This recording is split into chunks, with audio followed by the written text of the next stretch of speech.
আলহামদুলিল্লাহ ওয়াসসালাতু ওয়াসসালামু আলা রাসূলিল্লাহ ওয়া আলা আলিহি ওয়া সাহবিহি আজমাইন আম্মা বা'দ।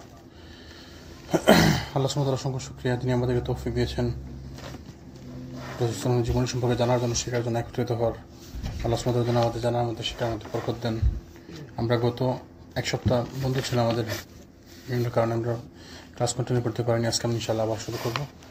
আমরা আলোচনা করছিলাম গতদিন আমরা আলোচনা করতেছিলাম যে মক্কা বিজয় এবং তার পরবর্তী অভিযান সমূহ সম্পর্কে, হুনাইন এবং তার পরবর্তী অভিযান সমূহ সম্পর্কে। আজকে আমরা শুরু করবো ইনশাআল্লাহ তাবুক যুদ্ধের ব্যাপারে আলোচনা। তাবুক যুদ্ধ হচ্ছে একটি গুরুত্বপূর্ণ অধ্যায় রাসূল সাল্লাল্লাহু আলাইহি ওয়াসাল্লামের জীবনে, সিরাতের মধ্যে। তো যদিও তাবুক যুদ্ধ বলতে কোন যুদ্ধ অনুষ্ঠিত হয়নি, কিন্তু তাবুক অভিযানে যুদ্ধের জন্য যাত্রা করা হয়েছিল এবং যুদ্ধের জন্য প্রস্তুতি নিয়ে, সম্পূর্ণ প্রস্তুতি নিয়ে যুদ্ধের জন্য রওনা হয়েছিল রাসূল সাল্লাল্লাহু আলাইহি ওয়াসাল্লাম। তো এই জন্য এটাকে তাবুক যুদ্ধ বলা হয়, গাজওয়াতুত তাবুক। কিন্তু এটাতে কোনো যুদ্ধ যদিও হয়নি, রোমানদের সাথে যুদ্ধ হওয়ার কথা ছিল, রোমান বাহিনীর সাথে, কিন্তু রোমানরা যুদ্ধের জন্য তারা তখন আরো উপস্থিত হয়নি। যুদ্ধ করার ব্যাপারে তারা বলছিল, কিন্তু তারা যুদ্ধে উপস্থিত হয়নি, এই জন্য এটা যুদ্ধ আর হয়নি। তো মক্কা বিজয় যুদ্ধ ছিল সত্য মিথ্যা এবং ন্যায় এবং অন্যায়ের মধ্যে পার্থক্যকারী যুদ্ধ। এই যুদ্ধের পর রাসূল সাল্লাল্লাহু আলাইহি ওয়াসাল্লামের রিসালাত সম্পর্কে আরববাসীদের মনে দ্বিধা দ্বন্দ্ব কিংবা সন্দেহের আর কোনো অবকাশ ছিল না। মক্কা বিজয়ের মাধ্যমে আরববাসীদের মনে আর কোনো দ্বিধা দ্বন্দ্ব থাকলো না। সবাই তার রিসালাত নিয়ে বা তিনি যে রসুল বা তিনি যে নবী, এটা নিয়ে তাদের কারো মনে কোনো সন্দেহ থাকলো না, কোনো দ্বিধা দ্বন্দ্ব থাকলো না। এই কারণে পরিস্থিতির মোড় সম্পূর্ণরূপে পরিবর্তিত হয়ে গেল। মানুষ আল্লাহর দিনে দলে দলে প্রবিষ্ট হতে থাকলো। এ সম্পর্কে এবং তারপরে আরবের দিক থেকে আর কোনো যুদ্ধের কোনো সম্ভাবনা থাকলো না। আরবের সকল গোত্রসমূহের কাছ থেকে বা হুনাইনের মাধ্যমে যে বাকি যেটুকু ছিল, ওই বেদুইনদের কাছ থেকে যে সমস্যা ছিল, ওইটাও সমাধান হয়ে গেল। কারণ মদিনা থেকে কোনো সমস্যা নাই, মক্কা থেকে কোনো সমস্যা নাই, বেদুইনদের কাছ থেকে কোনো সমস্যা নাই, মোটামুটি আরব জাজিরাতুল আরব থেকে কোনো সমস্যা থাকলো না এবং সবাই মোটামুটি রাসূল সাল্লাল্লাহু আলাইহি ওয়াসাল্লামের রিসালাত সম্পর্কে অবগত হয়ে গেল এবং তারা সবাই আস্তে আস্তে আল্লাহর দিনে প্রবেশ করতে থাকলো। তারপরে ছিল ওই রোম এলাকা অধ্যুষিত যে আরব এলাকাগুলো, ওই এলাকাতে মুতার যুদ্ধ, আমরা বলছিলাম যে মুতার যুদ্ধ সংঘটিত হয়েছিল। ওই যুদ্ধের পর থেকে রোমানদের সাথে একটু সমস্যা হচ্ছিল। তো এই প্রেক্ষাপটের কারণেই এই তাবুক যুদ্ধের প্রস্তুতি বা তাবুক যুদ্ধের শুরু। তো ইসলাম প্রতিষ্ঠিত হওয়ার পর এমন এক পর্যায়ে মদিনার উপর এমন এক শক্তির দৃষ্টি নিক্ষিপ্ত হচ্ছিল, যা কোনো কারণ ব্যতি রেখে মুসলিমদেরকে এখানে সেখানে থেকে বিরক্ত করে চলছিল। ইতিহাসেরা রোমক বা রোমান নামে পরিচিত। তদানীন্তন পৃথিবীতে এরা ছিল সর্বাধিক সৈন্য সম্পদে সমৃদ্ধ। তৎকালীন পৃথিবীতে দুইটি দলই ছিল সব থেকে বড়, রোমান এবং ওই পারস্য সব সেনাবাহিনী, পারস্য সব যেটা বলে সালতানাত, পার্সিয়ান এম্পায়ার। তো তাদের মধ্যে এই দুইটি দলই ছিল শক্তিশালী, তো রোমান যদি বলা হয়, আমরা আজকের হিসাবে যদি হিসাব করি, তো রোমান হচ্ছে যারা বর্তমানে সাদারা, আমরা যদি সাদা বলি, ইউরোপিয়ান যারা ছিল, যাদের রাজধানী ছিল কনস্টান্টিনোপল, আরবিতে তাকে বলে কস্তন্তনিয়া। তো সেটি হচ্ছে এই বর্তমানে তুরস্কের যে ইস্তাম্বুল শহর, ওইটা ছিল ওদের রাজধানী কনস্টান্টিনোপল। বা যদি রোমানদের ব্যাপারে যদি বলি, যে রোমানরা হচ্ছে এখন পর্যন্ত পৃথিবীতে যারা শ্বেতাঙ্গ, যারা সাদা, এরা হচ্ছে রোমান আসলে বেসিক্যালি। যদি রোমান বলতে অনেকে মনে করতে হবে যে রোম মানে ওই ইটালির রোম না, আসলে রোমান মানে হচ্ছে ওই বর্তমানে যারা সাদা বা শ্বেতাঙ্গ যারা আছে, ককেশিয়ান, ইউরোপিয়ান যারা, কি ককেশিয়ানরা। তো তারা ছিল সর্বাধিক সৈন্য সম্পদে সমৃদ্ধ। তো এদের সাথে সমস্যা শুরু হয়েছিল ওই যে মুতার যুদ্ধের সময়। মুতার যুদ্ধের কারণ ছিল, এটি বিরক্তিকর কাজটি আরম্ভ করে সুরাহবিল বিন আমির গাসসানি রাসূল সাল্লাল্লাহু আলাইহি ওয়াসাল্লামের দূত হারিস বিন উমাইর আজদিকে হত্যা করার মাধ্যমে। রাসূল সাল্লাল্লাহু আলাইহি ওয়াসাল্লাম একজন দূতকে হত্যা করে মুতা এলাকার লোকেরা, যারা আরব ওই রোম বর্ডার অঞ্চলে যারা আরব থাকতো, গোত্র থাকতো, তাদের মধ্যে একটি গোত্র রাসূল সাল্লাল্লাহু আলাইহি ওয়াসাল্লামের একটি দূতকে হত্যা করে, যার কারণে যুদ্ধে সমস্যা শুরু হয়, সূত্রপাত। তারপরে হত্যার প্রতিশোধ গ্রহণের জন্য রাসূল সাল্লাল্লাহু আলাইহি ওয়াসাল্লাম যায়েদ বিন হারিসের নেতৃত্বে যে সৈন্যদল প্রেরণ করেছিলেন এবং যারা মোতাহ নামক স্থানে রোমক বাহিনীর সঙ্গে সংঘর্ষে লিপ্ত হয়েছিলেন, সে কথা আমরা আগে আলোচনা করছি মোতা যুদ্ধের ব্যাপারে। তো এখানে আমরা বলছিলাম যে রাসূল সাল্লাল্লাহু আলাইহি ওয়াসাল্লাম সৈন্যবাহিনী পাঠিয়েছেন ৩,৫০০ বা ৩,০০০। তার আগে ওইখানে মুখোমুখি হয়েছে প্রায় ২.৫ লক্ষ সৈন্যবাহিনী মুখোমুখি হয়েছে। তো এই জন্য ওই যুদ্ধে আসলে অসম যুদ্ধ ছিল। ২.৫ লক্ষ লোকের বিরুদ্ধে ২,৫০,০০০ লোকের বিরুদ্ধে ৩,৫০০ লোক, এটা যুদ্ধ হয় না, তাই না? তারপর রাসূল সাল্লাল্লাহু আলাইহি ওয়াসাল্লামের সাহাবীরা তুমুল যুদ্ধের মাধ্যমে তারা ওইখান থেকে পিছিয়ে আসতে সক্ষম হয়েছিলেন। ওই যুদ্ধে মারা গেছিল মাত্র ৯ জন মুসলমান। যে পরিমাণ কঠিন যুদ্ধ হয়েছিল, মাত্র ৯ জন মুসলমান মারা গেছিলেন। ৩ জন সেনাপতি শহীদ হয়েছিলেন ওই যুদ্ধে। তো ওই থেকে রোমানদের সাথে একটি সমস্যা চলতেই থাকে। তো অবশ্যই এর ফলে দূরের এবং নিকটে আরব অধিবাসীদের উপর মুসলিমদের প্রভাব প্রতিপত্তির একটি অনুকূল অবস্থার সৃষ্টি হয়ে যায়। এই যুদ্ধের কারণে ওই সমস্ত এলাকার লোকেরা আরবদের সম্পর্কে জানতে পারে, মুসলমানদের সম্পর্কে তারা জানতে পারে, যদিও ওই যুদ্ধে কোনো ফলপ্রসূ রেজাল্ট আসেনি। বস্তুত আরব গোত্রসমূহের উপর মুসলমানদের প্রভাব প্রতিফলিত হওয়ার কারণে তাদের মধ্যে সৃষ্ট সচেতনতা এবং রোমকদের নাগপাশ থেকে নিজেদেরকে মুক্ত করার জন্য সৃষ্ট সংকল্পের ব্যাপারটিকে উপেক্ষা করা তাদের পক্ষে কোনো ক্রমেই সম্ভব হচ্ছিল না। তো এই জন্য তারা মুসলমানদেরকে যে অ্যাভয়েড করবে সেটা সম্ভব ছিল না। মুসলমানদের একটি শক্তিতে রূপান্তরিত হচ্ছিল এবং আরবে মুসলমানদের পরাশক্তি হয়ে উঠছিল আরব। তো এই জন্য রোমানরা আসলে মুসলমানদেরকে অ্যাভয়েড করবে এটাও তারা চিন্তা করতে পারতেছিল না। এদিকে মদিনায় ক্রমে ক্রমে খবর আসতে থাকে যে মুসলমানদের বিরুদ্ধে এক চূড়ান্ত এবং মীমাংসাকারী যুদ্ধের জন্য রোমক সম্রাট অত্যন্ত ব্যাপক প্রস্তুতি গ্রহণ করে চলছেন। রোমক সম্রাট এহেন প্রস্তুতির সংবাদে স্বাভাবিকভাবে মুসলমানদের মনে কিছু অস্বস্তির ভাব সৃষ্টি হলো এবং কোনো অস্বাভাবিক শব্দ শোনা মাত্র তাদের কান খাড়া হয়ে যাচ্ছিল। তাদের বলা বলি করতে লাগলো মানুষজন যে রোমানরা আমাদের সঙ্গে যুদ্ধ করবে, বিশাল প্রস্তুতি নিচ্ছে। আর রোমানরা যুদ্ধ করবে আমাদের সাথে, এটা তো আসলে চিন্তার ব্যাপার, কারণ রোমানরা হচ্ছে পৃথিবীর সব থেকে শক্তিশালী বাহিনী, সব থেকে বড় এবং শক্তিশালী বাহিনী, এবং তারা মুসলমানদের সাথে যুদ্ধ করছে অনেক আগে থেকে এবং অনেক দিন পরেও পর্যন্ত তারা যুদ্ধ করছে। যেমন এই যে উসমানীয় খেলাফতের সময় বা আব্বাসীয় খেলাফতের সময় তখনও মুসলমানরা রোমানদের সাথে যুদ্ধ করছে। বা যে ক্রুসেড যেটা হয়েছিল, ক্রুসেড, সেটাও ছিল রোমানদের বিরুদ্ধে। এই বাইতুল মুকাদ্দাস দখলে নিয়েছিল রোমানরাই। তারপরে তাদের কাছ থেকে সুলতান সালাউদ্দিন আইয়ুবী বাইতুল মুকাদ্দাস উদ্ধার করেন তাদের কাছ থেকে, আবার তাদের হাতেই যায় এটা, তাই না? তো রোমানদের সাথে মুসলমানদের সবসময়ই সমস্যা লেগেছিল যে অটোমান এম্পায়ার তারা রোমানদের সাথে যুদ্ধ করছে এবং তাদের যুদ্ধটা ছিল রোমানদের সাথে, তাই না? আমরা যে বলি সুলতান মোহাম্মদ আল ফাতিহ যিনি কনস্টান্টিনোপল বিজয় করছিলেন, তিনি কনস্টান্টিনোপল বিজয় করছেন কাদের কাছ থেকে? রোমানদের কাছ থেকে। এবং এখনো পর্যন্ত পৃথিবীতে রোমানরাই শক্তিশালী। রোমানরা কারা? ইউরোপিয়ানরা, সাদারা পৃথিবীতে এখনো শক্তিশালী এবং তারা থাকবে অনেকদিন। তারা থাকবে কতদিন পর্যন্ত থাকবে? যতক্ষণ না কিয়ামতের আলামত শুরু হবে, বড় আলামত শুরু হবে। কারণ কিয়ামতের একটি বড় আলামত হচ্ছে এই আল মালহামাতুল কুবরা, বড় যুদ্ধ সংঘটিত হবে মুসলমানদের সাথে, নন মুসলিমদের বড় যুদ্ধ সংঘটিত হবে। তো কাদের সাথে হবে? সেটা হচ্ছে রোমানদের সাথে হবে। তো রোমানদের পরাজয়ের মাধ্যমে আবার হাদিসের মধ্যে আসছে যে তাদের এই যুদ্ধের পরে ফাতহুল কনস্তান্তিনিয়া, কনস্টান্টিনোপল বিজয় হবে, ইস্তাম্বুল বিজয় হবে, তাই না? তো ইস্তাম্বুল তো এখন মুসলমানদের দখলে আছে। তার এটা হয়তো আবার নন মুসলিমদের হাতে যাবে, রোমানদের হাতে যাবে এবং রোমানদেরকে পরাজিত করার মাধ্যমে আবার কনস্টান্টিনোপল বিজয় হবে। তারপরে মানুষ যখন বিজয় উল্লাস করতে থাকবে তখন খবর আসবে যে দাজ্জাল বের হয়েছে। তার সেটা হচ্ছে কিয়ামতের কাছাকাছি সময়ে, যখন কিয়ামতের বড় আলামতগুলো শুরু হবে তার ঠিক পূর্ব মুহূর্তে বা তার কিছু আগে আবার ওদের সাথে যুদ্ধ হবে এবং ওদের সাথে বিরাট যুদ্ধ হবে। তো রোমানদের সাথে যুদ্ধ মুসলমানদের চলতেছে এবং চলতে থাকবে এবং অনেক দিন কিয়ামত পর্যন্ত চলতে থাকবে, কিয়ামতের আলামত প্রকাশ হওয়া পর্যন্ত চলতে থাকবে। তারা যখন মুসলমানরা শুনতে পারলেন যে তারা মদিনা আক্রমণ করবে বা তার প্রস্তুতি নিচ্ছে আক্রমণ করার, তো তারা এই জন্য একটু শঙ্কার মধ্যে পড়ে গেল। তো যখন কোনো অস্বাভাবিক শব্দ শোনা যেত তাদের কান খাড়া হয়ে যাচ্ছিল সাহাবীদের। তাদের মনে এরকম একটি ধারণার সৃষ্টি হয়েছিল যে না জানি কখন রোমান বাহিনীর স্রোত এসে আঘাত হানে। নবম হিজরির ঠিক এমন সময় রাসূল সাল্লাল্লাহু আলাইহি ওয়াসাল্লাম নিজ বিবিগণের উপর সন্তুষ্ট হয়ে 1 মাসের ইলাহ করেন। ইলাহ কি? ওই যে কারো কাছে না যাওয়ার ব্যাপারে শপথ করেন, কোন একটা ব্যাপারে তিনি স্ত্রীদের উপর একটু মনোমালিন্য হয়ে 1 মাসের জন্য তিনি ইলাহ করেন এবং তাদের সঙ্গ পরিহার করে একটি ভিন্ন কক্ষে নির্জনতা অবলম্বন করেন। তো প্রাথমিক অবস্থায় সাহাবায়ে কেরাম প্রকৃত সমস্যা অনুধাবন করতে সক্ষম হননি। তারা ধারণা করেছেন যে রাসূল সাল্লাল্লাহু আলাইহি ওয়াসাল্লাম তার পত্নীদেরকে তালাক দিয়েছেন এবং এই কারণে তাদের অন্তরে দারুণ দুঃখ বেদনার সৃষ্টি হয়েছিল। তার স্ত্রীদের উপর রাগ করছেন, তো এই জন্য সাহাবীরা মনে করছেন তিনি সব স্ত্রীকে তালাক দিচ্ছেন। ওইটা ওই সময় সংঘটিত হচ্ছিল যে মানুষ একটু শঙ্কার মধ্যে আছে যে যুদ্ধের প্রস্তুতি নিচ্ছে রোমানরা, তার মধ্যে আবার রাসূল সাল্লাল্লাহু আলাইহি ওয়াসাল্লাম তার ওয়াইফদেরকে তালাক দিলেন, এমন একটা অজগর অবস্থা হচ্ছিল। আসলে তো তিনি তালাক দেননি। সাহাবীরা মনে করছে তিনি সরে আসেন, তিনি কি তালাক দিলেন কিনা। তারা ধারণা করছেন যে রাসূল সাল্লাল্লাহু আলাইহি ওয়াসাল্লাম তার পতিদেরকে তালাক দিয়েছেন এবং এই কারণে তাদের অন্তরে দারুণ দুঃখ বেদনার সৃষ্টি হয়েছিল। ওমর ইবনে খাত্তাব রাদিয়াল্লাহু ঘটনা বর্ণনা করতে গিয়ে বলেন, আমার একজন আনসারী বন্ধু ছিল, আমি যখন খেদমতে নববীতে উপস্থিত না থাকতাম তখন তিনি আমার নিকট সংবাদ পৌঁছে দিতেন এবং তিনি যখন উপস্থিত না থাকতেন তখন আমি তার নিকট তা পৌঁছে দিতাম। তারা উভয়ই মদিনার উপকণ্ঠে বাস করতেন এবং তারা পরস্পরের প্রতিবেশী ছিলেন। পালাক্রমে নবী সাল্লাল্লাহু আলাইহি ওয়াসাল্লামের খেদমতে উপস্থিত থাকতেন। এ সময় আমরা গাসসানী সম্রাটকে ভয় করতাম, কারণ আমাদেরকে বলা হয়েছিল তারা আমাদের আক্রমণ করবে এবং এ ভয়ে আমরা সবসময় ভীত থাকতাম। তোমার বলছেন যে ওই সময়টাতে এমন ছিল যে আমরা তাদের ব্যাপারে ভীত থাকতাম, গাসসানীদের ব্যাপারে।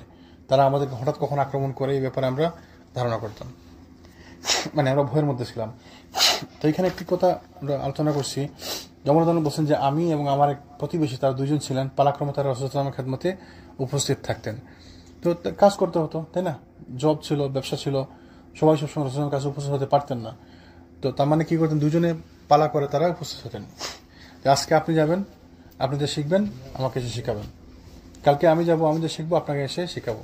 তাদের আগ্রহ ছিল শেখার, তাই না?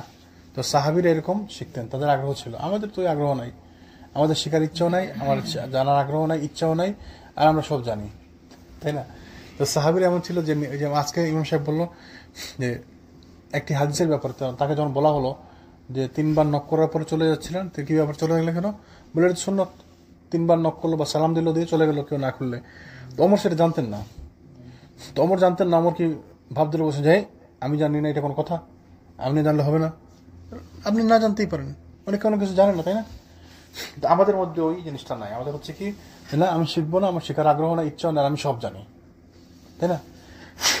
এগুলো কঠিন ব্যাপার, খারাপ ব্যাপার। আল্লাহ যেন আমাদেরকে বোঝার তৌফিক দান করেন।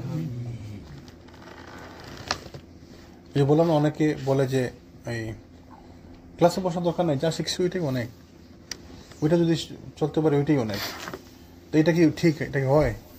আপনি যা শিখছেন সেটাই এনাফ, এটাকে বলা যায়? বলা যায় না।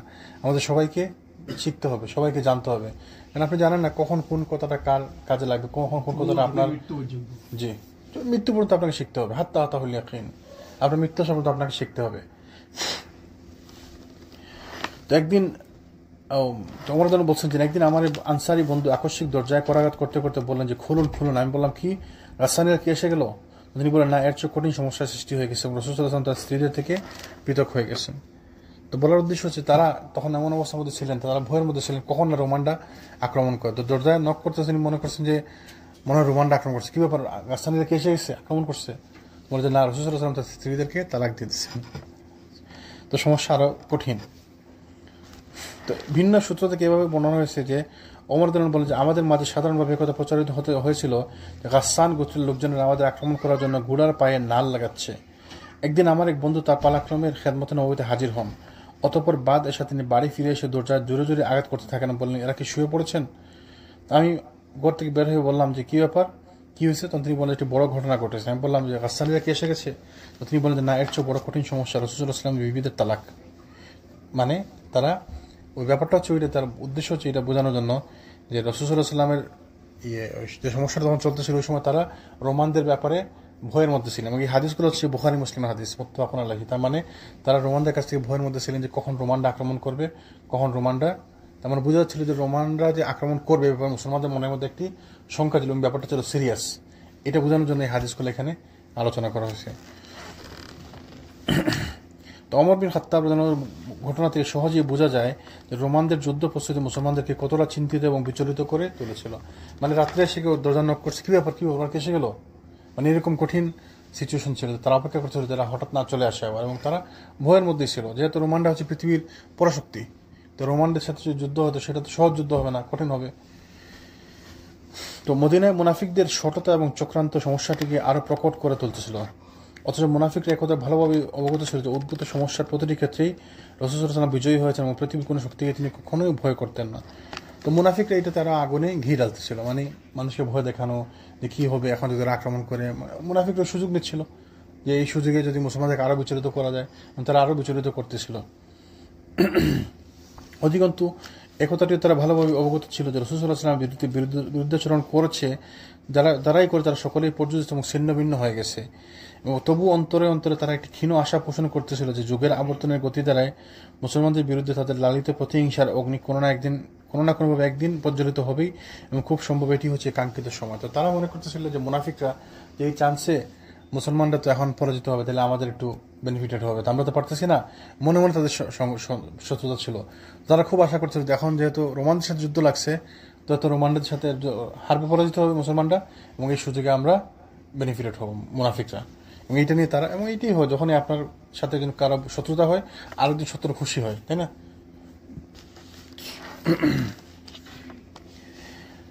তাদের সেই কল্পিত সুযোগের প্রেক্ষাপটে তারা একটি মসজিদের আকার আকৃতিতে ষড়যন্ত্রের আড্ডাখানা তৈরি করলো। মসজিদের জিরার যাকে বলে, কোরআন আল্লাহ সুবহানাহু ওয়া তাআলা বলছেন সূরা তওবার মধ্যে মসজিদের দিরার, তাই না? তারা মানে মানুষের মধ্যে বিভেদ সৃষ্টি করার জন্য একটি মসজিদ তৈরি করে, মসজিদ মানে কি আড্ডাখানা, যেখানে তারা অস্ত্র শস্ত্র রাখবে, মুসলমানদের বিরুদ্ধে যুদ্ধ করবে, ষড়যন্ত্রের আড্ডাখানা তৈরি করলো। এর উদ্দেশ্য ছিল মুসলমানদের মধ্যে দলাদলি সৃষ্টি করা এবং রাসূল সাল্লাল্লাহু আলাইহি ওয়াসাল্লাম আল্লাহ রাসূল সাল্লাল্লাহু আলাইহি ওয়াসাল্লামের কুফরি করা এবং মুসলমানদের সঙ্গে লড়াইয়ের উদ্দেশ্যে গোপনে তথ্য সরবরাহের কেন্দ্র হিসেবে তা ব্যবহার করা। তাদের এই অসৎ উদ্দেশ্যকে ডেকে রাখার কৌশল রূপে সেখানে তারা সালাত আদায়ের জন্য রাসূল সাল্লাল্লাহু আলাইহি ওয়াসাল্লামকে অনুরোধ জানায়। তো তারা একটি জায়গা মসজিদের মতো তৈরি করলো এবং বললো যে এখানে আমরা, মানে উদ্দেশ্য ছিল যে এখানে অস্ত্র শস্ত্র রাখবে, মুসলমানদের বিরুদ্ধে তারা তথ্য উপাত্ত সংগ্রহ করবে এবং এখানে বসে আলোচনা করবে, আলাপ আলোচনা করবে। এবং যেহেতু এটাকে সন্দেহজনক না হয়, তো তারা করলো কি, এটাকে মসজিদের পন্থা করার জন্য রাসূল সাল্লাল্লাহু আলাইহি ওয়াসাল্লামকে দাওয়াত দিল যে আপনি এসে আমাদের এখানে সালাত আদায় করেন। তো রাসূল সাল্লাল্লাহু আলাইহি ওয়াসাল্লাম যদি সালাত আদায় করতেন তাহলে তো এটা মসজিদ হয়ে গেল, তাই না? তো এই জন্য তারা রাসূলকে দাওয়াত দিল যে আপনি আমাদের এখানে আসেন, আমাদের এখানে সালাত আদায় করেন, তাহলে এটা মসজিদ হয়ে গেল, তাহলে মুসলমানরা সবাই আসবে, তাই না? যেহেতু রাসূল সালাত পড়ছেন তাহলে মুসলমানরা যাবে, তাহলে এখানে সন্দেহের অবকাশ থাকলো না। রাসূল সাল্লাল্লাহু আলাইহি ওয়াসাল্লামকে সেখানে সালাত পড়ানোর অনুরোধ জানানোর পিছনে উদ্দেশ্য ছিল যে মুসলমানগণ কোনো ক্রমে যেন চিন্তা ভাবনা করার সুযোগ না পায় যে তাদের বিরুদ্ধে গভীর ষড়যন্ত্রের ক্ষেত্র তৈরি হচ্ছে। তাছাড়া মসজিদে যাতায়াতকারীদের ব্যাপারে ঘুণাক্ষরের করার জন্য কোনো সন্দেহের সৃষ্টি না হয়, এটি ছিল অন্যতম উদ্দেশ্য। এমনইভাবে মসজিদটি মুনাফিক এবং তাদের দোসরদের নিরাপদ আড্ডা এবং গোপন কার্যকলাপের কেন্দ্রে পরিণত হয়। তো তারা এই চাচ্ছিল যে রাসূল সাল্লাল্লাহু আলাইহি ওয়াসাল্লামকে নিয়ে যেন আইওয়াশ দেওয়া যায়, যাতে তার মানুষ বুঝতে পারে যেটা হচ্ছে মসজিদ, এবং রাসূল সাল্লাল্লাহু আলাইহি ওয়াসাল্লাম যখন গেছেন তাহলে যেটা সহিহ দিনের উপর আছে এবং মুসলমানরা যেন সবাই যায়, কেউ যেন কোনো সন্দেহ না করে। তো এই জিনিসগুলো আজকেও বিদ্যমান আছে, এরকম জিনিস আজকেও আছে না, যে অনেক সময় অনেক ভালো একজন ইমামকে নিয়ে আসলাম, মনে করলাম যে মানুষ যেন বুঝতে পারে যে আমার এই মসজিদ এই দলের, এই পন্থার, এই মতের, তাই না? তা আসলে হচ্ছে এরা এই মতের নাই, পথেরও না, এই দিনেরও না, তাই না? অনেকে এটা করতে পারে যে আমি একজন কোরআন সুন্নাহর আলেমকে নিয়ে আসি, মানুষ বুঝতে পারে এটা কোরআন সুন্নাহর মসজিদ, কোরআন সুন্নাহ অনুসরণ করা হয়। তা আসলে এরকম না, এবং এমনকি এটা করে, অনেকে এটা করে। আমরা জি আমাদের ওই মসজিদে তাবলিগি জুব্বালা পাকিস্তানি ইরানি এদেরকে লই আসতো, কোনো রকমে কিছু করতে একটা না, তখন তাবলিগি রেগুলার আনলে বয়ান দিত। জি এরাই জি ওইটাই, তার মানে এটা হচ্ছে আইওয়াশ করা। তখনও ছিল মুনাফিকরা এটা করতো, এবং আজকালকার যুগে দুর্বল ইমানদার যারা আছে আমাদের মধ্যে, আমরা তো দুর্বল ইমানদার, আমাদের মধ্যে ওই জিনিসটা আছে যে আমি যদি অমুক শেখকে নিয়ে আসি, অমুক হুজুরকে নিয়ে আসি, তো মানুষ মনে করবে তো এটা তো ওই ওদের মসজিদ, মানুষ বেশি বেশি আসবে, এরা আসবে, পয়সা দিবে। তা আমাদের উদ্দেশ্য হচ্ছে পয়সা নেওয়া, তাই না? পয়সা দিবে, মসজিদ চলবে ভালো, কিন্তু এটা ঠিক না। মসজিদের পরিচয় কিসে? আপনার মসজিদের কার্যকলাপের উপরে। হ্যাঁ বুঝতে পারছি, তো দলবাড়ি করা, টাকা কালেকশন করা, সব এইগুলো তো সব উদ্দেশ্য, তাই না? মানুষ যেন মনে করে যে আমার মসজিদ ভালো, আমার মসজিদ বড়, আমার মসজিদ এইটা হয় ওইটা হয়। তো আসলে তো আপনার পরিচয় হচ্ছে আপনার কাজে, কর্মে, তাই না? তো আমার জুমার দিনে কতজন লোক আসে আর কি, এটা তো কোনো পরিচয় না। বা জুমার খতিব কি, এটা তো কোনো পরিচয় না। আপনার মসজিদের রেগুলার কি জিনিস হয়, ওইটা হচ্ছে ব্যাপার, তাই না? তো বাকি 7 দিন কি হয়, বাকি 30 দিন কি হয় আপনার মসজিদে, ওটাতে আপনার মসজিদের পরিচয় বহন করে। আপনি একদিনে বড় একজন ইমামকে নিয়ে আসলেন আর 1 বছরের মধ্যে খবর নাই, এটা কোনো ব্যাপার না, এটাতে আসলে মসজিদ পরিচয় বহন করে না। তো তারা চাচ্ছিল ওইটা, যে রাসূল সাল্লাল্লাহু আলাইহি ওয়াসাল্লামকে তারা একদিন নেবে, তিনি যদি এখানে একদিন সালাত পড়ান তাহলে সেটা মসজিদ হিসেবে এস্টাবলিশ হয়ে গেল।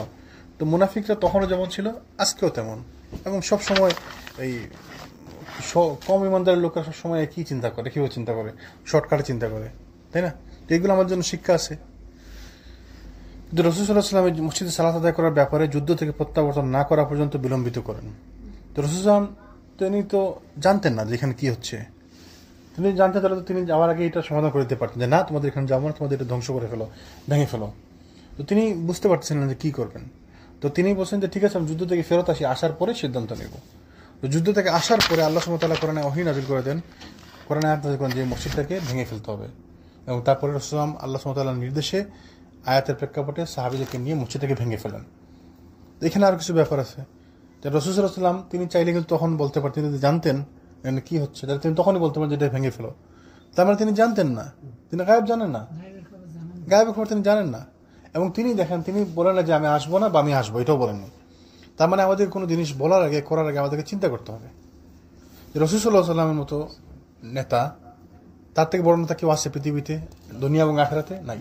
তো তিনি বলছেন না, হাও করেননি, নাও করেননি। তা আমাদেরকে তো কেউ বললে সাথে সাথে আমরা হ্যাঁ অবশ্যই অবশ্যই বা না করবো না, সাথে সাথে হ্যাঁ বা না বলে দিলাম একটা, তাই না? তার মানে শিক্ষা আছে এখানে যে আপনাকে কোনো কিছু বলার আগে চিন্তা করতে হবে। মুখের ভাষাটা হচ্ছে, কথা হচ্ছে এমন যে আপনি বলছেন তো বের হয়ে গেছে, এটাকে ফেরত নেওয়া যাবে না। জি জি জি, তো হেকমতের ব্যাপার সেখানে, তাই না? যেহেতু তিনি জানতেন না, তিনি বলছেন ঠিক আছে আমি যুদ্ধের পরে সেটা সমাধান সিদ্ধান্ত নেব কি করা যায়। এই জন্য আমাদের চিন্তা করতে হবে যখন আপনি কোনো কিছু বলবেন বা কোনো কিছু যখন বলবেন মুখ থেকে, মুখের ভাষাটা ডেঞ্জারাস ব্যাপার। একবার বের হয়ে গেছে তো সেটাকে ফেরত নেওয়া যায় না। আমি যদি আপনাকে ভুল করে একটা বকা দিই, একটা গালি দিই, তো আপনার মনে দুঃখ লাগবেই। তারপরে আমি আপনাকে যতবারই সরি বলি না কেন, সরি কাজ হবে না, আপনার মনের মধ্যে কষ্টটা থেকে যাবে, আঘাতটা থেকে যাবে। এটা আপনি কোনোদিনও ভুলবেন না এই আঘাতটা। আমি যতই আপনাকে সরি বলি, যতই আপনাকে আমার কাছে মাফ চাই, আপনার মনের মধ্যে থাকবে সে তো আমাকে বকা দিছে। তো এই ব্যাপার একটা খারাপ জিনিস, কিন্তু কার সাথে কি আচরণ আমাদেরকে ঠিক হতে হবে, কেয়ারফুল হতে হবে। তারপরেও যদি আমরা না জানি না বুঝে ভুল করে আমরা কারোর সাথে খারাপ করে থাকি, তাকে আমরা চেষ্টা করবো সরি বলবো, তার কাছে মাফ চাইবো, মন থেকে মাফ চাইবো, পরবর্তী জন্য এই কথা না হয় এবং ভবিষ্যতে যেন আমরা কাউকে খারাপ কোনো কথা না বলি। খারাপ কথা বলার থেকে তো না বলা উত্তম। আপনি অনেক সময় দেখবেন যে আপনার খুব রাগ লাগতেছে, আপনি খারাপ কথা বলে ফেলছেন, 1 ঘন্টা 2 ঘন্টা পরে বুঝতে হবে না, হারে এটা তো ঠিক হয় না, এটা তো আসলে তার ভুল ছিল না, তখন আর পস্তায় এত লাভ নেই, আপনি তাকে বলে ফেলছেন, তাই না? এখন তাকে আপনি খুঁজতে হবে, তার বাড়ি যেতে হবে, তাকে রাজি করতে হবে, খুশি করতে হবে তাকে। সেই জন্য রাগের মাথায় কিছু বলা দরকার নেই। আপনার রাগ উঠছে, আপনি চুপ করে বসে থাকেন, জায়গা থেকে চলে যান, পরে দেখবেন 1 ঘন্টা 2 ঘন্টা পরে, 1 দিন 2 দিন পরে দেখবেন যে আসলে তার ভুল ছিল না, আপনি ভুল মনে করছিলেন। তখন রাগের মাথায় আপনার আরো বেশি বলা যে এই জন্য রাগের মাথায় কোনো কিছু বলা ঠিক না। রাসূলুল্লাহ কি বলছে যে যে 2 চোয়ালের মাঝখানে জিহ্বাকে কন্ট্রোল করবে আর 2 রানের মাঝখানে জিনিস কন্ট্রোল, তার জন্য জান্নাতের গ্যারান্টি। তো সহজ না ব্যাপারটা। জিহ্বার কারণে মানুষ জাহান্নামে যাবে, এই কথার কারণে মানুষ জাহান্নামে যাবে। এই যে আজকে কি বললো, একটা হাদিস বললেন খুতবার মধ্যে, যে এক মহিলা তার এই প্রতিবেশীকে কষ্ট দিত, কিন্তু সে খুব সালাত আদায় করতো, খুব সিয়াম আদায় পালন করতো, খুব সাদাকা করতো, কিন্তু সে প্রতিবেশীকে কষ্ট দিত কথার মাধ্যমে। রাসূলুল্লাহ কি বলছেন, ইয়াফিল জাহান্নাম, ইয়াফিল নার, সে জাহান্নামে। আবার অন্য পক্ষে একজন, সে অত বেশি রেগুলার সালাত আদায় করতো, ফরজ আদায় করতো, অত বেশি নফল ছিল না, খুব বেশি সাদাকা করতো না, রেগুলার সাদাকা করতো, খুব বেশি সিয়াম মানে ফরজ গুলা করতো, আর খুব বেশি নফল করতো না, কিন্তু সে মানুষের সাথে ভালো ব্যবহার করতো, বলছে ইয়াফিল জান্নাহ, সে জান্নাতে। তার মানে বুঝা গেল কথার কারণে মানুষের জান্নাত এবং জাহান্নাম নির্ধারিত হতে পারে। শুধুমাত্র আপনি ভালো কাজ করছেন সেটা ব্যাপার না, সেটা ব্যাপার যদি আপনার মুখকে কন্ট্রোল করতে পারেন। আর যদি মুখকে কন্ট্রোল না করতে পারেন, তাহলে আপনার জন্য ওইটা কোনো লাভ হবে না। তো কথা আসলে কঠিন ব্যাপার, তাই না? কোনো কিছু বলার আগে, কোনো কিছু করার আগে আমাদের সতর্ক থাকতে হবে, খেয়াল রাখতে হবে। আল্লাহ যেন আমাদেরকে বুঝার তৌফিক দান করেন। এবং তদুপরি আমরা আসলে মানুষকে অনেক কথার মাধ্যমে অনেক সময় ওই গীবত করি, তাই না? তো গীবত এগুলো কিন্তু কঠিন ব্যাপার, কঠিন গুনাহ ওই গীবত করা, তাই না? আমরা যেন খেয়াল করবো, আমরা কারো গীবত না করি, কাউকে অপবাদ না দিই। কারণ আপনি গীবত করছেন এমন মানুষের যাকে আপনি আর পাবেন না, হয়তো তাকে আপনি পাইতেছেন না। তার মানে আপনি তাকে না পাইলে আপনি তার কাছে মাফ চাইবেন কেমনে? এমন অনেক লোকের গীবত আমরা করছি, তার কথা মনেই নেই, আমার গীবত করছি সময় তো করছি, তখন কি করবেন? আপনার তো মনেই নেই যে আপনি তার গীবত করছেন। তো কিয়ামতের দিন দেখবেন যে আপনার সওয়াবখানি নেওয়া হইতেছে, অথবা তার গুণ আপনাকে দেওয়া হইতেছে। তো জন্য যা করছি আগে গেছে, আমরা আগামীতে যেন আর না করি, এবং পিছনে যা করছি ওটা আল্লাহর কাছে আমরা মাফ চাই, তওবা করি। আর যদি মনে থাকে আমরা কার সাথে কার ব্যাপারে খারাপ কথা বলছি, তার কাছে মাফ চাইতে হবে এবং তার কাছ থেকে মাফ নিতে হবে আপনাকে। তার জন্য দোয়া করবেন, তার সাথে করবেন, তার জন্য দোয়া করবেন এবং তার ব্যাপারে ভালো ভালো কথা বলবেন। ধরুন আমি আমার ভাইয়ের ব্যাপারে খারাপ কথা বলছিলাম, এখন আমি উপস্থিত নাই এখানে, তো আমি তার ব্যাপারে ভালো কথা বলবো, দান সাদাকা করবো, তার জন্য দোয়া করবো। তো আমরা তো জানি না, আমরা যে আপনাকে আমরা যে খারাপ কথা বলছি, আমি জানি না যে কতটা খারাপ, আমি তো এই কথাটা খারাপ মনেই করি না। আমরা গীবত করি এবং বলি না গীবত হবে না, এটা গীবত হবে না, বলি না আমরা বলি না এটা, আরে না এটা গীবত হবে না, তার সাথে এটা বলা দরকার আমার, এবং এটা বলে আমরা জাস্টিফাই করি। আমিও করি, আপনিও করেন, আমরা সবাই করি। এটা আমাদের দোষ, আমরা দুর্বল।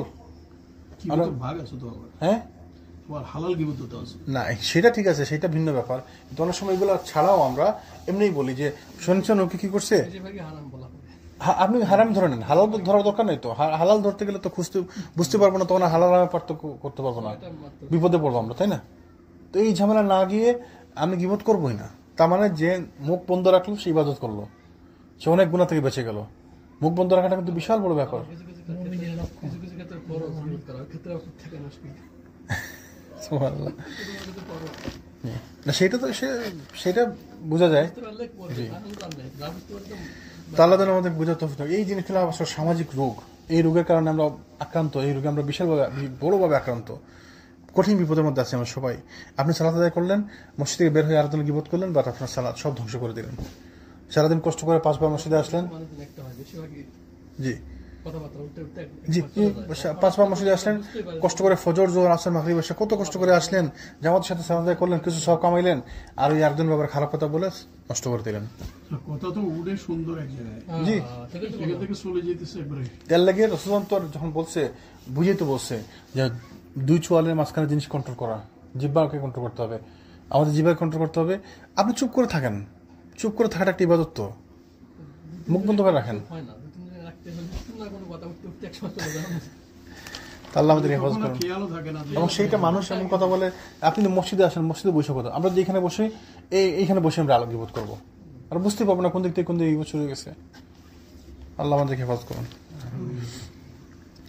তো রাসূলুল্লাহ বলেন যে তিনি ওই যুদ্ধ থেকে আসা প্রত্যাবর্তন না করা পর্যন্ত বিলম্বিত করেন, কারণ যুদ্ধ প্রস্তুতির জন্য তাকে অতিমাত্রায় ব্যস্ত থাকতে হচ্ছিল। এর ফলে তাদের দুরভিসন্ধির ব্যাপারে মুনাফিকগণ কৃতকার্য হতে সক্ষম হলো না।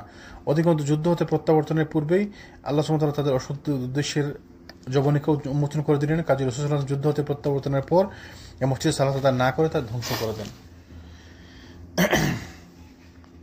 তো মুসলমানগণ যখন ক্রমাগতভাবে উপযুক্ত পরিস্থিতির মুখোমুখি হয়ে চলছিলেন, এমন সময় শাম রাজ্য হতে আগমনকারী তৈলবাহক একটি দল এর মাধ্যমে আকস্মিকভাবে জানা গেল যে হেরাক্লিয়াস 40,000 সৈন্যের সমন্বয়ে এক যুদ্ধবাহিনী গঠন করেছে এবং রোমের একজন প্রখ্যাত কমান্ডারের অধিনায়কত্বে বাহিনীকে ন্যস্ত করেছে।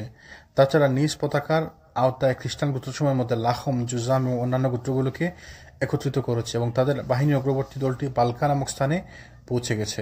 এমনইভাবে এক ভয়াবহ বিপদ মূর্তরূপে মুসলমানদের সামনে আত্মপ্রকাশ করে। তো একটা খবর আসলো, ওই যে বিভিন্ন জায়গা থেকে মানুষ আসে না, তেজারত ব্যবসার উদ্দেশ্যে যায়, বিভিন্ন জায়গা থেকে আসে। তো একজন এসে বলে যে তারা খবর পাইছে যে রোমান সম্রাট হেরাক্লিয়াস 40,000 সৈন্যের একটি বাহিনী তৈরি করছে মুসলমানদের বিরুদ্ধে যুদ্ধ করার জন্য, এবং তার মধ্যে লাখম, জুজাম এবং অন্যান্য গোত্রের লোকেরাও উপস্থিত আছে এবং তারা অলরেডি বালকা নামক স্থানে পৌঁছে গেছে যুদ্ধের জন্য। তো এটা মুসলমানদের মনে একটি শঙ্কার সৃষ্টি করলো যে 40,000 তো বিরাট বাহিনী, 40,000 লোক। এমনই এক নাজুক পরিস্থিতির মুখে আরো বিভিন্ন মুখে সমস্যার ফলে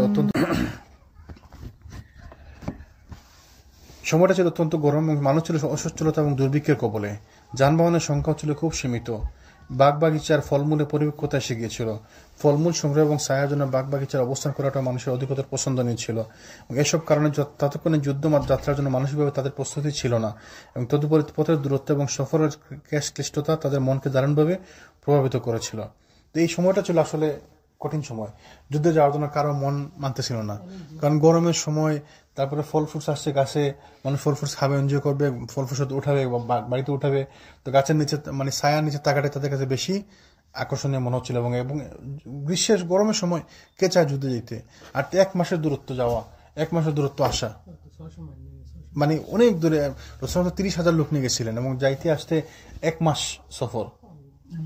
তো এটা তো কঠিন দূরত্ব, মানে যাইতেও মন চায় না, আর তাদের মধ্যে তো আবার দুর্বল ইমানের লোক আছে, যত দূর যাবো, কষ্ট করবো, যুদ্ধ করবো, তো তাদের জন্য ব্যাপারটা কঠিন হয়ে গেল মুসলমানদের জন্য, তাই না, অনেক মুসলমানদের জন্য।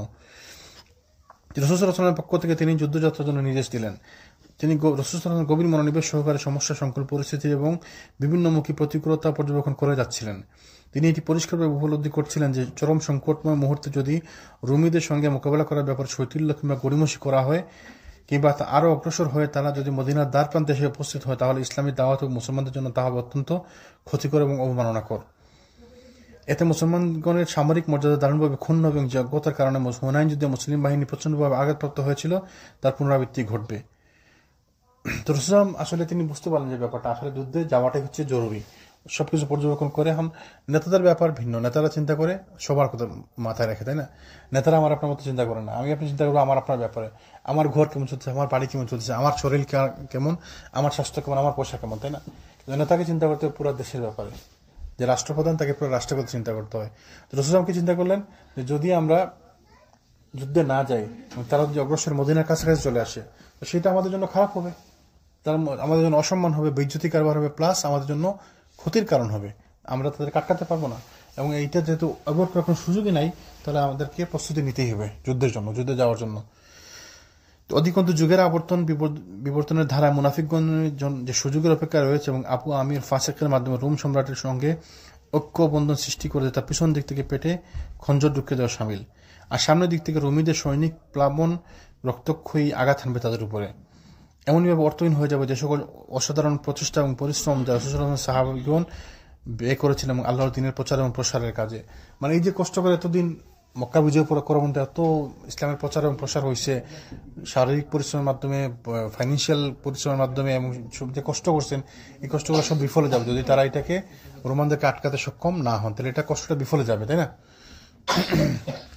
এবং ইসলাম এবং মুসলমানদের অতীত, বর্তমানে, ভবিষ্যৎ নিয়ে সূক্ষ্ম অতি সূক্ষ্ম আলোচনা বিভিন্ন সমস্যার সত্ত্বেও রাসূল সাল্লাল্লাহু আলাইহি ওয়াসাল্লাম সিদ্ধান্ত নিলেন যে মুসলমান অধ্যুষিত অঞ্চলে রোমীদের প্রবেশের সুযোগ না দিয়ে বরং তাদের আঞ্চলিক সীমানার মধ্যে তাদের সঙ্গে যুদ্ধে লিপ্ত হওয়া বিশেষ প্রয়োজন। মানে আমরা সিদ্ধান্ত নিলেন যে আমরা তাদেরকে আমাদের এলাকার মধ্যে ঢুকতে না দিয়ে তাদের এলাকায় গিয়ে তাদের সাথে যুদ্ধ করাটা বেশি ফলপ্রসূ হবে, এবং এইটি সিদ্ধান্ত নিলাম। ওই জন্য প্রস্তুতি নিতে লাগলেন, প্রস্তুতির ঘোষণা দিলেন। তো রোমানদের সঙ্গে যুদ্ধে লিপ্ত হওয়ার সিদ্ধান্তের পরিপ্রেক্ষিতে রাসূল সাল্লাল্লাহু আলাইহি ওয়াসাল্লাম উত্তম যুদ্ধ প্রস্তুতি গ্রহণের জন্য সাহাবীদেরকে নির্দেশ প্রদান করেন। তাছাড়া মক্কার বিভিন্ন গোত্র এবং অধিবাসীদের নিকট সংবাদ প্রেরণ করেন যে যুদ্ধের উদ্দেশ্যে যাত্রা করার জন্য।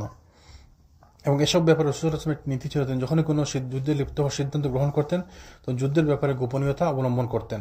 কিন্তু প্রতিকূল পরিস্থিতি এবং প্রকট অভাব-অনটনের কারণে এবার তিনি সুস্পষ্টভাবে ঘোষণা দিলেন যে রোমানদের সঙ্গে যুদ্ধে লিপ্ত হওয়ার সিদ্ধান্ত গ্রহণ করা হয়েছে, এবং এর পিছনে উদ্দেশ্য ছিল যে যোদ্ধাগণ যেন উত্তম প্রস্তুতি সহকারে যুদ্ধে যাত্রা করেন, এবং যুদ্ধের জন্য তিনি সাহাবীদেরকে প্রবলভাবে উৎসাহিত করতে থাকেন। এ সময় যুদ্ধের জন্য উদ্বুদ্ধ করার ব্যাপারে সূরা তাওবার একটি অংশ অবতীর্ণ হয়। এর সঙ্গে সঙ্গে সাদাকা খয়রাত করার ব্যাপারে ফজিলত বর্ণনা করা হয় এবং আল্লাহর পথে আপন আপন উত্তম সম্পদ ব্যয় করার জন্য উদ্বুদ্ধ করা হয়। রাসূল যখন সবাইকে সাহাবীদেরকে মানে সিদ্ধান্ত জানালেন যে যুদ্ধের প্রস্তুতি গ্রহণের জন্য, তো সাধারণত তিনি করতেন কি, যুদ্ধে যাওয়ার আগে সবাইকে লুকায়ে রাখতেন যে কোন জায়গায় যুদ্ধে যাবেন বলতেন না, কারণ এটা প্রকাশ হলে শত্রুবাহিনী সতর্ক হয়ে যাবে। কিন্তু এইবার তিনি করলেন কি, সবাইকে জানিয়ে দিলেন যে আমরা অমুক জায়গায় যুদ্ধে যাব এবং প্রস্তুতি দরকার, বেশি বেশি পয়সা দরকার, বেশি বেশি দরকার, আমাদের ওই সবার অংশগ্রহণ দরকার এবং সবার কাছ থেকে দান সাদাকাও দরকার। অনেক অবনভাবে ঘোষণা দিলেন, সরাসরি খোলাখুলিভাবে। কেন? যাতে সবাই প্রস্তুতি নিতে পারে, সবার কাছে জানাজানি হয়ে যায়, এবং যাতে করে মানুষ বেশি বেশি অংশগ্রহণ করতে পারে শারীরিকভাবে এবং মাল দিয়ে, জান এবং মাল দিয়ে অংশগ্রহণ করতে পারে।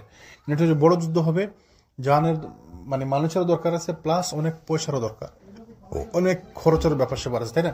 তো তিনি সবাইকে খোলাখুলিভাবে বলে দিলেন সবাই বেশি বেশি করে মানে নিজেদের মাল নিয়ে আসে এবং বেশি বেশি লোকজন যেন যুদ্ধে অংশগ্রহণ করার জন্য আসে, এবং সাহাবীরা যেন মানসিকভাবে প্রস্তুত থাকে যে আমরা যুদ্ধে যাইতেছি এবং এটা কঠিন যুদ্ধ, আমাদেরকে জান মাল নিয়ে যেতে হবে যুদ্ধে, তাই না? সবার জন্য মানসিক প্রস্তুতি নিয়ে থাকে। কেউ যেন পরে বলতে না পারে যে আমাকে বললেন না, যে আমি তো জানতাম না এগুলো, তাই না? সাহাবীগণ যখন অবগত হলেন যে রাসূল সাল্লাল্লাহু আলাইহি ওয়াসাল্লাম রোমানদের বিরুদ্ধে উত্তম যুদ্ধ প্রস্তুতি গ্রহণের জন্য নির্দেশ প্রদান করেছেন, তখন তারা পূর্ব প্রস্তুতি গ্রহণের জন্য তৎপর হয়ে ওঠেন।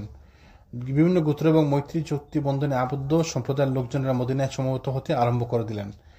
যাদের অন্তরে কপটতা ছিল তারা ব্যতীত কোনো মুসলিম এই যুদ্ধের ব্যাপারে নির্লিপ্ত থাকার কথাটা কোনো মনে ঠাঁই দেননি। তবে 3 জন মুসলমান নির্দেশের বাইরে ছিলেন। নিষ্ঠাবান ইমানদার হওয়া সত্ত্বেও তারা যুদ্ধে অংশগ্রহণ করেননি। পক্ষান্তরের অবস্থা এই ছিল যে গরিব এবং অসহায় ব্যক্তিবর্গ রাসূল সাল্লাল্লাহু আলাইহি ওয়াসাল্লামের খেদমতে উপস্থিত হয়ে আরজ করতেন যে তাদের জন্য যে সোয়ারির ব্যবস্থা করা হলে তারা যুদ্ধে অংশগ্রহণ করতে পারেন। তো রাসূল যখন জানিয়ে দিলেন যে সবাইকে যুদ্ধে অংশগ্রহণ করতে হবে, তো সবাই সবার মতো প্রস্তুতি শুরু করে দিল। বিভিন্ন গোত্র থেকে লোক আসা শুরু হয়ে গেল, যারা যুদ্ধে অংশগ্রহণ করতে চায় তারা যুদ্ধে অংশগ্রহণ চলে আসলো বা চলে আসতে লাগলো। তারা তাদের ঘোড়াকে প্রস্তুত করতে লাগলো, উটকে প্রস্তুত করতে লাগলো, গাধাকে প্রস্তুত করতে লাগলো। যাদের ঘোড়া কেনার সামর্থ্য তারা ঘোড়া কিনতে লাগলো, যাদের মানে সম্পদ একাট্টা করার প্রয়োজন তারা সম্পদ একাট্টা করতে লাগলো। মানে যে যেভাবে প্রস্তুতি নিতে শুরু করলো। মুনাফিকরা আবার মুনাফিকি করতে লাগলো, যার যা কাজ মুনাফিকরা মুনাফিক করতে থাকলো। যারা অংশগ্রহণ করবে না তারা আবার মুসলমানদের ক্ষেত্রে বিরুদ্ধে উদ্বুদ্ধ করতে থাকলো, তাই না? তো মোট কথা সবাই যেরকম হয় যে যারা যুদ্ধে যাওয়ার তারা ঠিকই প্রস্তুতি নিতে লাগলো, যারা যুদ্ধে যাওয়ার না তারা এটা নিয়ে টাল বাহানা করতে লাগলো, বিভিন্ন কারণ দর্শাতে লাগলো যে আমি পারবো না, এইটা সেটা সমস্যা। শুধুমাত্র 3 জন লোক মুসলমানদের মধ্যে, ইমানদারদের মধ্যে 3 জন লোক মাত্র যুদ্ধে অংশগ্রহণ করা থেকে বিরত ছিলেন। ওই যেন বলছিলাম একটি ঘটনা মনে আছে কিনা আপনাদের? 3 জন লোক, একজন ছিল বয়স্ক, আর 2 জন বয়স্ক না হইলে তারা মানে ইয়ের মধ্যে ছিল, শঙ্কার মধ্যে ছিল, যাবো কিনা বা গেলে যদি ক্ষতি হয়, এই সমস্যার কারণে তারা যুদ্ধে যাইতে পারেনি এবং তারা পিছনে রয়ে গেল। তারপরে তারা যাবো করেও তারা ওই রওনা দেওয়ার পরে তারা ভাবছিল যাবো, তারপরে আজকে যাবো, কালকে যাবো, পরশু যাবো, এগুলো করতে করতে তারা যুদ্ধে যেতে পারলো না বা যাওয়া হলো না। এই সমস্ত কারণে তারা যুদ্ধ থেকে ফেরত আসেন, তখন তাদের ব্যাপারে তাদের জন্য 1 মাস মুসলমানরা তাদেরকে অ্যাভয়েড করেন এবং তাদেরকে এক ঘরে করে রাখেন 1 মাস। পরবর্তী আল্লাহ সুবহানাহু ওয়া তাআলার পক্ষ থেকে ওহী আসার পরে তাদেরকে মাফ করে দেওয়া হয়, তার অনেক তওবা করার পরে তাদেরকে মাফ করে দেওয়া হয়। জি 50 দিন, জি 50 দিন পরে ওহী আসার কারণে তারা ওই আল্লাহ সুবহানাহু ওয়া তাআলার পক্ষ থেকে ওহী আসার কারণে তাদেরকে মাফ করে দেওয়া হয়। যাদের বাহন ছিল না, উট ঘোড়া গাধা কিছু ছিল না, তারা আবার বলছিল যে ইয়া রাসূলুল্লাহ, আমাদেরকে একটি বাহনের ব্যবস্থা করে দেওয়া হতো, তাহলে আমরা যুদ্ধে অংশগ্রহণ করতে পারতাম। তো এই ব্যাপারে রাসূল সাল্লাল্লাহু আলাইহি ওয়াসাল্লাম তাদের জন্য দোয়া করতেন। তিনি বলছেন যে আমি তো তোমাদের জন্য কোনো বাহন পাচ্ছি না। তখন তারা ফিরে গেল এবং তারা সে সময় তাদের চোখ থেকে অশ্রু ঝরে পড়ছিল এবং এ দুঃখ যে ব্যয় বহন করার মতো কোনো কিছু তাদের ছিল না। কিছু লোক ছিল যারা অংশগ্রহণ করতে চাচ্ছিল যুদ্ধে, কিন্তু তাদের আসলে যাওয়ার কোনো সুযোগ নাই, তাদের বাহন ছিল না, তাদের পয়সাও ছিল না, কিন্তু তারা খুব ইচ্ছুক ছিল যুদ্ধে যাওয়ার জন্য। যখন এসে বলে ইয়া রাসূলুল্লাহ, আমাদেরকে যদি বাহনের ব্যবস্থা করে দেন আমাদের জন্য, তাহলে আমরা যুদ্ধে যেতে চাই আমরা। তিনি বলেন যে আমার তখন কিছু করার নাই, আমার কাছে ওই রকম বাহন নাই। তারা অস্ত্র মুছতে তারা মানে কাঁদতে তারা চলে গেল। তো দেখেন, এক পক্ষে মুসলমানরা কিছু লোক যুদ্ধ করতে চায় কিন্তু সুযোগ পাচ্ছে না, আর এক পক্ষে যারা যুদ্ধে অংশগ্রহণ করা তাদের পুরো প্রস্তুতি আছে, পুরো সামর্থ্য আছে, কিন্তু তারা যুদ্ধে যাবে না। তো এই জিনিসটা তখনও ছিল এবং এখনো আছে এবং কিয়ামত পর্যন্ত থাকবে।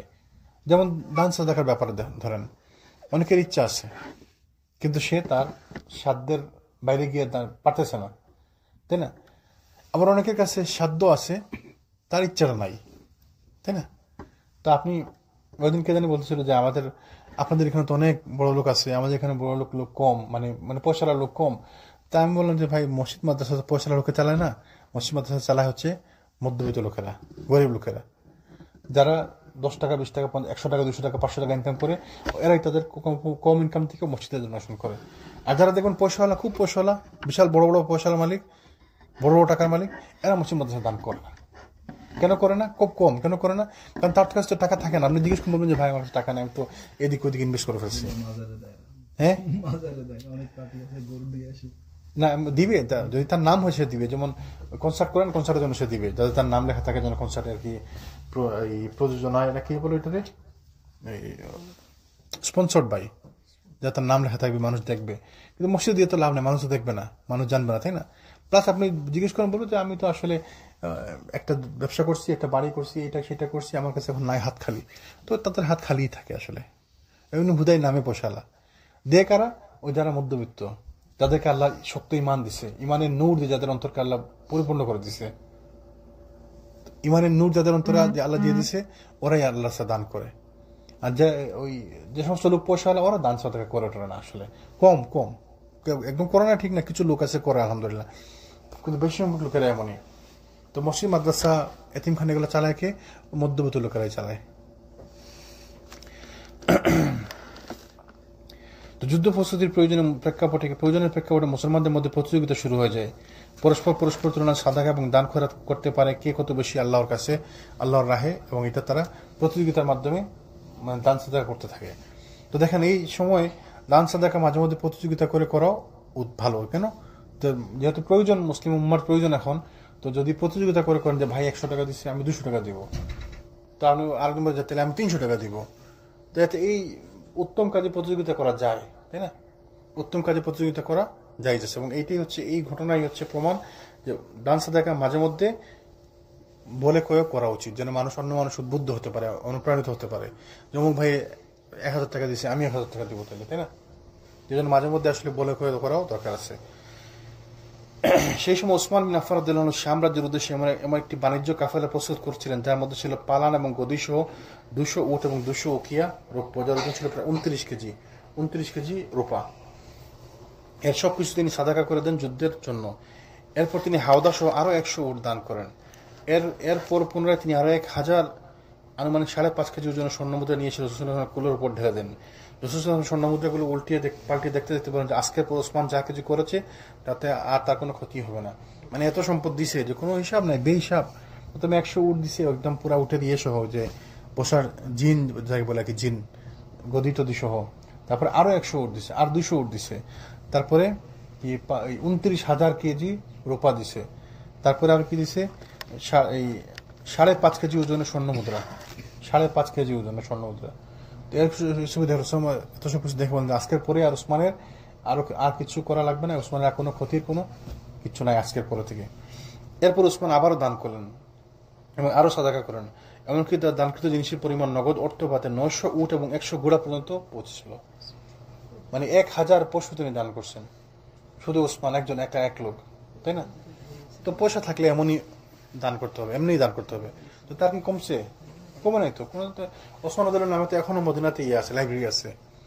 তার একটা কূপ ছিল, টিউবওয়েল ছিল আর কি, হ্যাঁ, ওইটা থেকে ওই ওয়াকফ করা আর কি, ওসমান রাদিয়াল্লাহু নামে ওইখান থেকে ছাত্রদেরকে বৃত্তি দেওয়া হয়, এখনো আছে, কিয়ামত পর্যন্ত চলবে। যতদিন মক্কা মদিনা থাকবে ও মদিনা থাকবে, তার এগুলো চলতে থাকবে।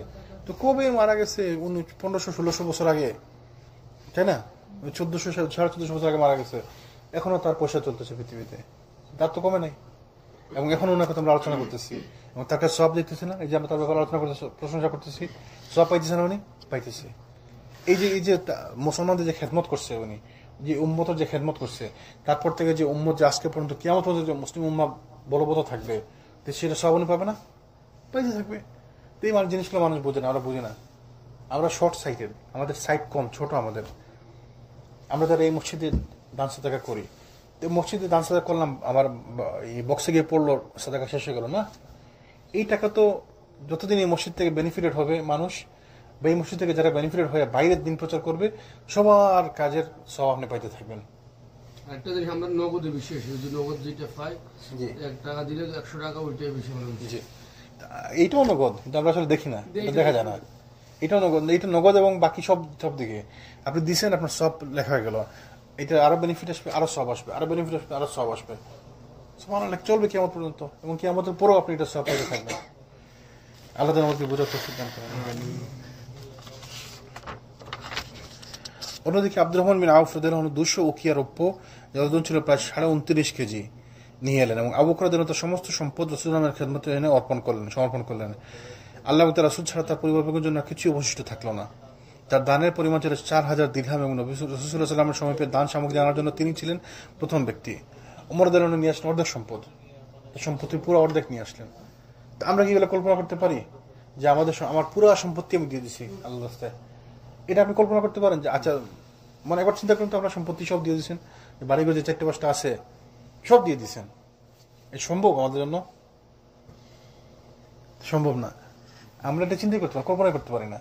আবু বকর জন্য নিয়ে আসছে সম্পদ, ইয়া রাসূলুল্লাহ, এই আমি নিয়ে আসছি সম্পদ। কি নিয়ে আসছো, কি রেখে আসছো? বলে আমি আল্লাহ এবং তার রাসূলকে ছাড়া কিচ্ছু রেখে আস নাই। পুরো সম্পত্তি, তার মানে আপনার আমার 4-5টা বাড়ি থাকে, 10টা বাড়ি থাকে, 10টা দিয়ে দিচ্ছে, 2টা গাড়ি আছে, 3টা গাড়ি আছে, 2টা-3টা গাড়ি সব দিয়ে দিচ্ছে। এটা তো শুনছি উনি শুধু একটা খালি বস্তা আছে। কে? এটা কি সত্য? কে আবু বকর? হ্যাঁ? না, এই যে বললো 4000 দিরহাম পরিমাণ সম্পদের পরিমাণ। একটা আদেশ আছে যে মানে শুনছি হুজুররা ওয়াজ করছে যে আবু বকর একটা খালি বস্তা নিয়ে আসছে। না, এটা তো বুখারী মুসলিমের হাদিস এগুলা। আবু বকর নিয়ে আসছে, কি রেখে আসছো? আল্লাহ এবং রাসূলের ছাড়া কিচ্ছু রেখে আসে নাই, সব নিয়ে আসছে। তো ওমর আসছে, মানে খুশি, ওমর অনেক সম্পদ নিয়ে আসছে, তার সম্পদের পুরো অর্ধেক নিয়ে আসছে।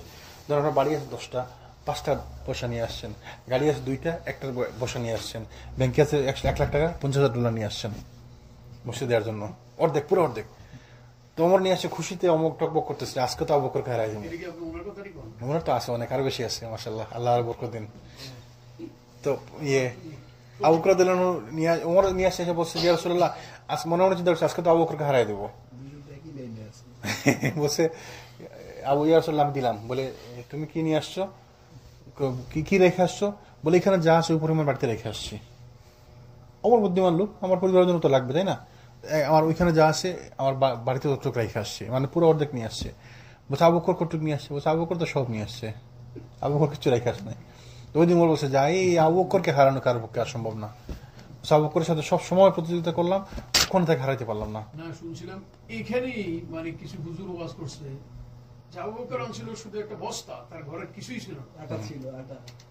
ওয়াজটা কিন্তু এইভাবে, আমি জানি না আপনারা শুনছেন কিনা, মানে ওনার আটার একটা বস্তা, মানে ওখানে আটাও ছিল না, জি তো বলে যে আবু বকর তুমি কি নিয়ে আসছো, বলে যে আমি সব নিয়ে আসছি। কি সব? এই যে আমার এই বস্তা করা আছে জি এটি।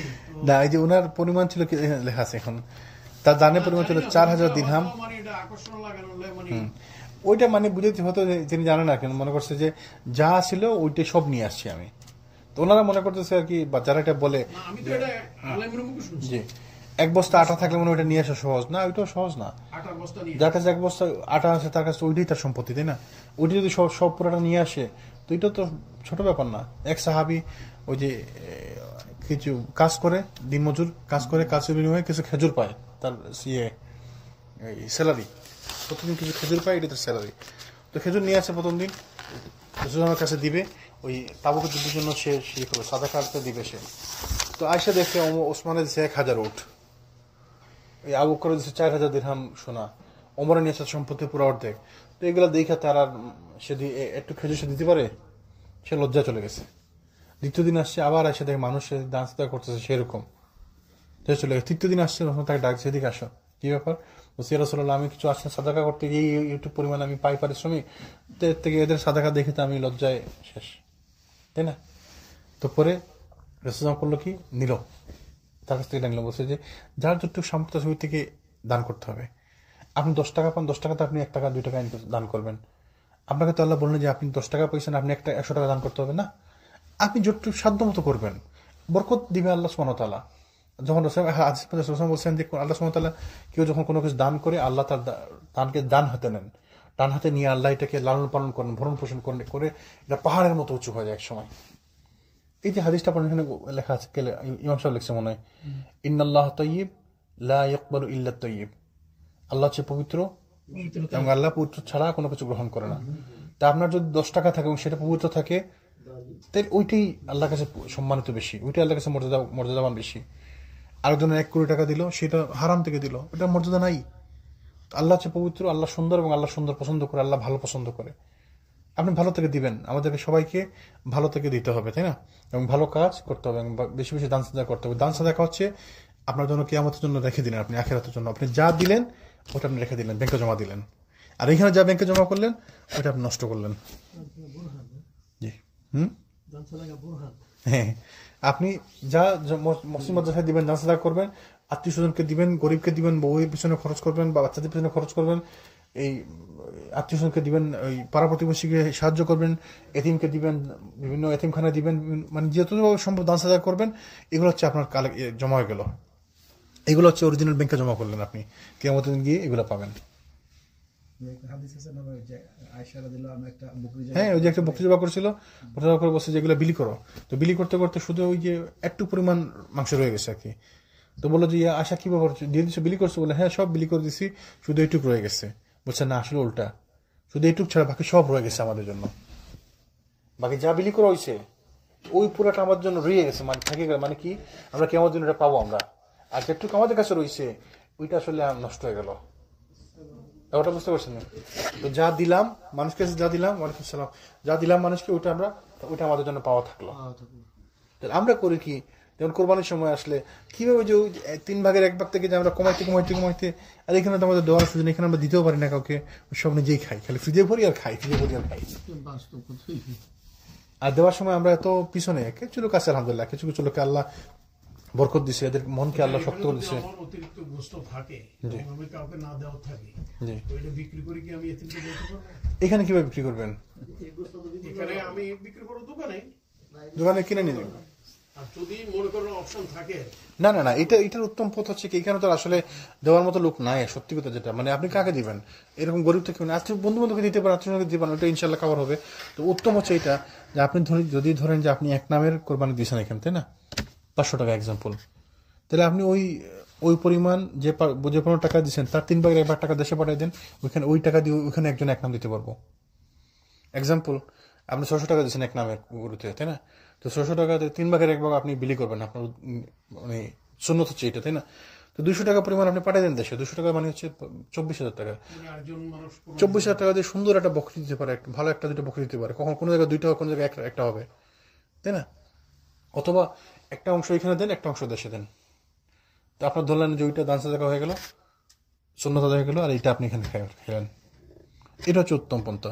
আর তবে যদি কেউ খাইয়াও ফেলে পুরাটা অসুবিধা নাই, এটা সমস্যা নাই, এটা খাইতে পারেন, যদিও মানে দিলে ভালো, সব কমলো আর কি। আল্লাহ যেন আমাদেরকে বোঝার তৌফিক দান করেন। সুন্নত এটা হচ্ছে রাসূল সাল্লাল্লাহু আলাইহি ওয়াসাল্লাম একবার খরা চলতেছিল, তো বলছে তোমরা এক ভাগ খাও, এক ভাগ রাখো, আর এক ভাগ মানে বিলি করে দাও, যাতে মানে দুর্ভিক্ষ চলতেছিল আর কি। তো ওই থেকে মানে এটাকে ইস্তেমবাদ করছে যে এক ভাগ খাওয়া, এক ভাগ বিলি মানে বিলি করা, আর এক ভাগ আত্মীয় স্বজনকে দেওয়া আর কি। তো এই জন্য তিন ভাগের কোনো ইয়া রাখে না। আমরা তো আর করি না, আমরা দেই না, দেশে দেওয়া হয়, এখানে তো আর আসলে দেওয়ার সুযোগও নাই।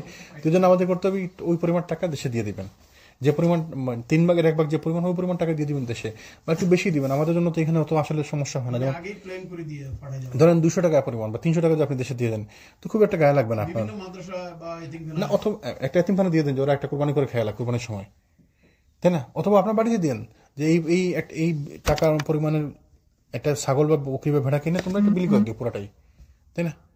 তো ইনশাল্লাহ আমরা চেষ্টা করবো, আল্লাহ তাআলা আমাদের পূজার তৌফিক দান করেন।